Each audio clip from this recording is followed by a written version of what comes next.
Magical. That's the word we use. But what does it really mean? Adults say magical to describe something surreal, something that doesn't quite fit into logic or language. A glowing sky, a haunting melody, a child's drawing of a flying cat with human eyes, a dream that felt more real than waking life.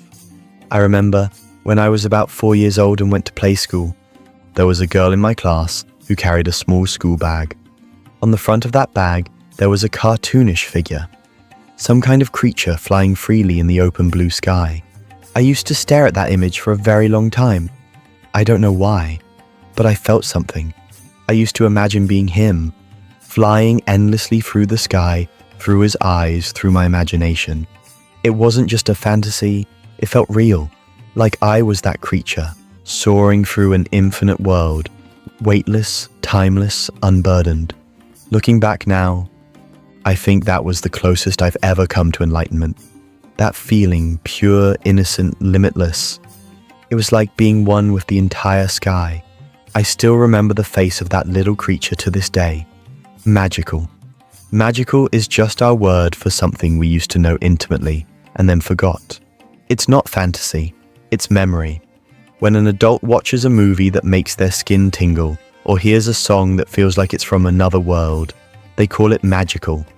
But that world isn't made up. It's a remembered place from before memory had words. It's a longing for a perception we once lived in every day. That's the irony. We use the word magical to describe the realest reality we've ever known. The world as seen through the eyes of a child, before the ego, before identity, before we knew what anything was supposed to be. It's not just nostalgia, it's a psychic echo from a time when every object shimmered with possibility. As infants, we lived in that state. There were no definitions, no categories, no labels to ruin wonder. Everything was new, not because it was unfamiliar, but because it hadn't yet been reduced to a name. The front door wasn't just the door to the hallway.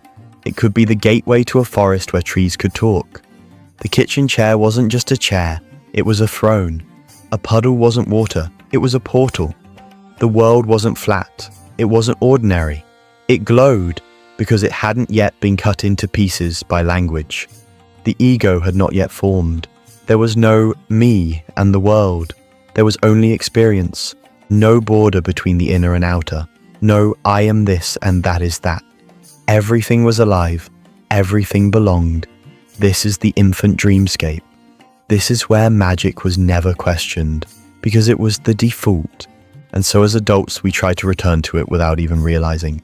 That's why we create stories where animals sing and objects have souls. That's why myths and fairy tales still move us. That's why we cry at music with no lyrics, because it bypasses the ego and touches the part of us before we knew who we were. We write novels about children entering other worlds through wardrobes and rabbit holes, because part of us remembers the time when every hallway, every staircase, every dark room felt like a mystery waiting to open. Magical is the closest word we have to name that state.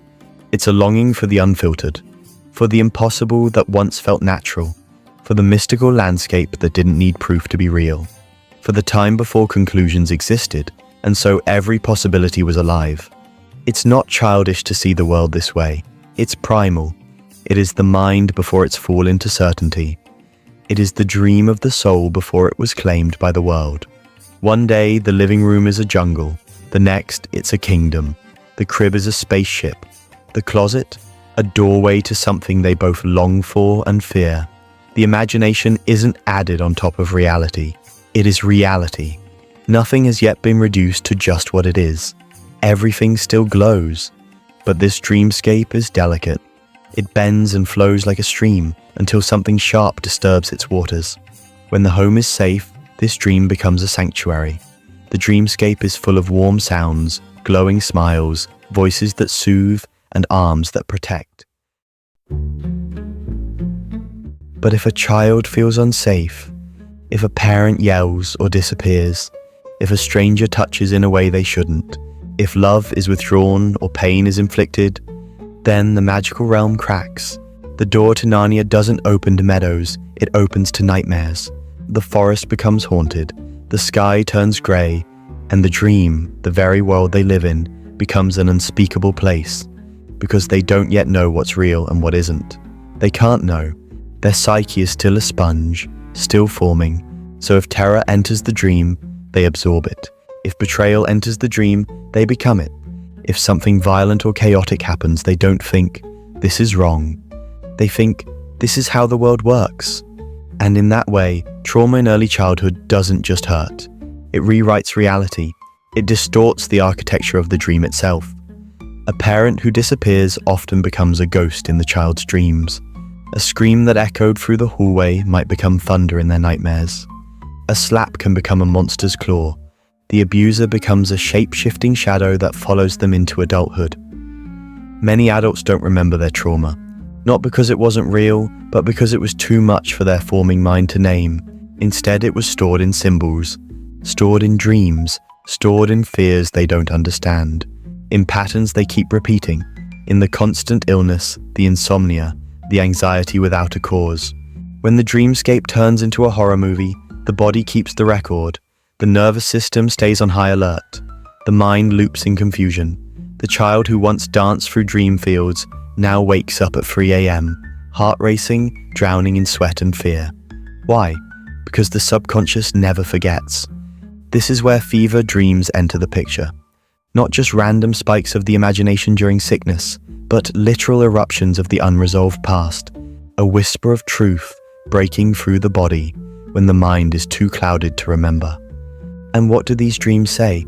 They show the child again, lost, alone, in a world that shifts beneath their feet. They run through staircases that twist into nowhere. They try to scream but have no mouth. They look in mirrors and don't recognize the face.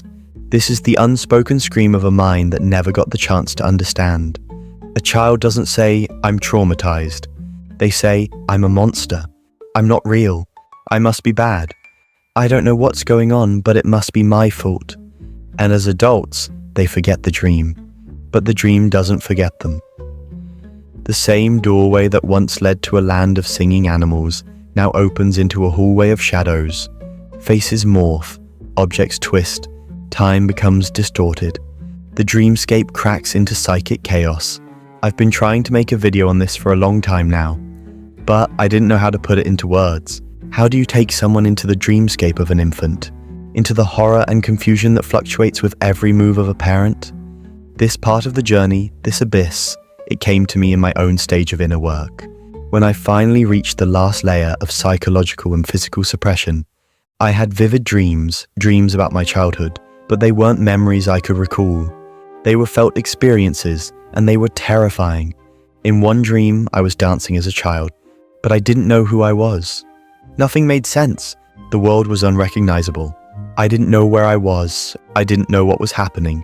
It was just raw confusion, pure chaos, a kind of psychological horror that no child should ever feel. And that's when I realized this wasn't just a dream. It was the subconscious memory of the loss of control I felt as a child, that deep sense of helplessness.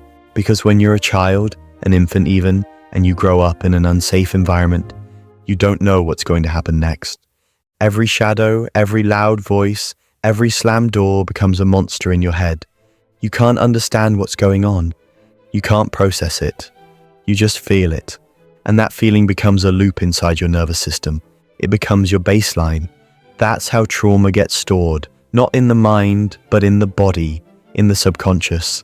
And that's why so many of us get physically sick. Because that psychological confusion, the horror, it wants a way out. It starts showing up as fever dreams, as insomnia, as physical symptoms we don't know how to explain. I remember nights when I couldn't sleep as a kid, not because of bad habits, but because my own thoughts were haunting me. I didn't even know what the world was, and yet I was already drowning in it. By the time we grow up, these memories are so far out of reach, we don't even comprehend they happened.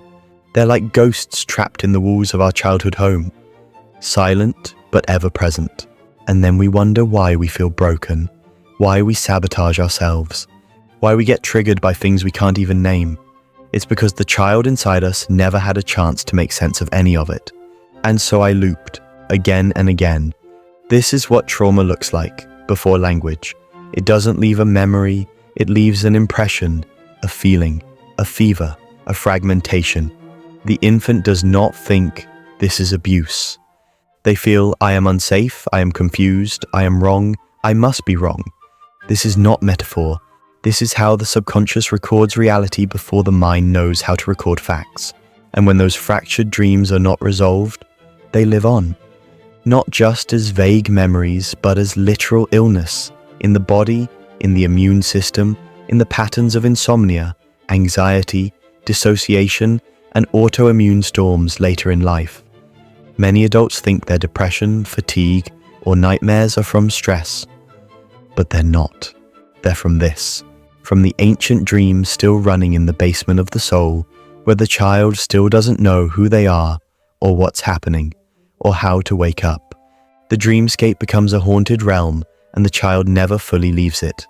They grow up, yes, but part of them is still trapped there. Still 5 years old, still scared, still dancing in circles trying to make sense of a scream. And this is where shadow work begins. Because the shadow is not just your bad habits or repressed anger. It is the story you were never allowed to tell.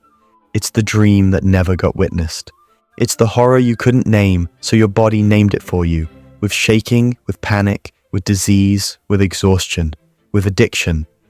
In dream analysis, especially the kind used in depth psychology and Jungian therapy, we see this. Dreams aren't just random. They are screams encoded in symbols. You may dream of a collapsing house, a child crying in a corner, a face with no mouth, a parent turning into a monster. These are not creative. They are literal psychic truths that have not yet been digested. You may have a fever and, in the haze, see yourself as a child, but in a twisted world. You try to speak, but your voice won't work. You try to move, but the walls melt. Everything becomes a looping, surreal confusion. This is not madness. This is memory. It is the body, soul, and mind all trying, desperately, to finally wake up the child still trapped in the nightmare. And here's the most terrifying part. Most people never know this happened. They don't even remember the trauma. Because trauma at that early stage never entered the brain as words. It entered as atmosphere. That's why they don't remember the facts. But they live the patterns. They date people who mirror the instability. They fear joy because it reminds them of the moment before the scream. They have chronic symptoms no doctor can explain. And the child within still dances, still reaches out, still hopes the door will lead back to magic. But until that dreamscape is entered again, consciously, it remains a forgotten theatre, looping its horror in the background, night after night, symptom after symptom, fear after fear.